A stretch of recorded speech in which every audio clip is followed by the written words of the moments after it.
My guest on Today This Morning spent some time in Marikana, witnessing as well and documenting the struggles of the mine workers. Sebabatso Mosamo is also one of the authors or co-authors of a book called We Are Going to Kill Each Other Today, the Marikana Story. I've got it in my hand here. I remember interviewing as well Lucas Lidwaba some years ago after this book was published. I think it was published shortly after the Marikana massacre. And with that man in the green blanket, who can forget the picture here. Sebaba, so good morning, and thank you very much for coming through this morning. Good morning, Dan. Thank you for having me. I was fascinated by your story because you were an intern photographer at the time at the City Press with some of the colleagues here like Felix Langamandla, Tando Jiga, and Lucas Litaba. They were all part of that crew. Where were you and people like Leon Sadiki on this day 7 years ago? On this day 7 years ago, I was an intern photographer at the City Press, and like many other South Africans, we witnessed the visuals of miners being shot down, and that's where I was. I was in shock watching this happen, but I was an intern, and I remember thinking to myself, I don't want to be in the office. This is where I need to be. You wanted to be out in the I wanted to be. In this book, you contributed to one of the chapters here, and it's called In the Line of Fire. In the first part of the book, chapter 4, In the Line of Fire. What is that about? Well, In the Line of Fire, the reason we added that chapter was to, what people often forget is that for us to produce newspapers, television content, you have media who are there, and they're often so close to the point of impact.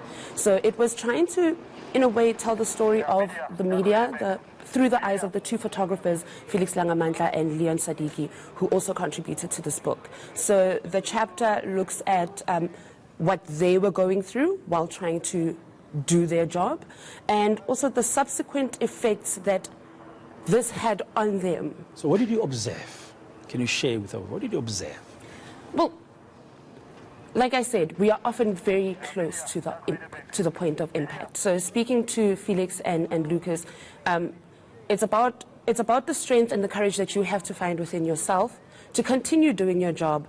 And you know, we talk about objectivity in the media and how you're supposed to be a fly on the wall, but you're a fly who's very close to what's happening, and this affects you so deeply. So when I was there, it was about a week after the massacre took place, and when I arrived there, I was a student photographer with a very small camera with a short lens, and I had to be really, really close to what was happening because I could not zoom in. What was that experience like for you? I mean, this is a week after 34 miners on that particular day had been mowed down. Leading up to that day, 10 other people had died, including a police officer and security officers. So you get in, there's a student intern, you're an intern, young photographer, and you've witnessed this a week earlier, people who died. What does it feel like when you get on the ground a week later?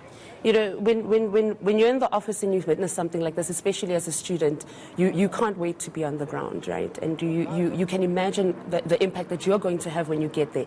But it's something really different to actually arrive there and see what is often just portrayed in pictures on TV or in newspapers, and to actually see just the sheer, how can I put it, like the reality of it all. You're standing right in front of these people, just the numbers, 3,000 men just sitting there, you know, and I can't lie to you, I was a little bit intimidated, but I quickly realized that these were people and they welcomed me, and so you were well received in a week after, but the region was still very tense. Very tense. Have we as a media, to date, very brief and highly, from your perspective as a photographer, you're still a photographer now, and you're with the Sunday Times. That's correct, yes. Have we told the story properly when you look back? Have we done justice? I mean, people died. Families are still reeling from the after effects. The country, this is the biggest single stain on our democracy. That's correct. Well, as a media, I think there's so much more that needs to be done. We commemorate this day every year, right? And what we often find is that every year we go, what more can be done for the victims and the people who still live in Marikana today? And what we often come out with is, nothing has changed. So it's easy to go in, parachute in and parachute out as a media, but it's important for us to keep going back and try to hold those responsible, accountable, by reminding them that what happened on the day is not normal.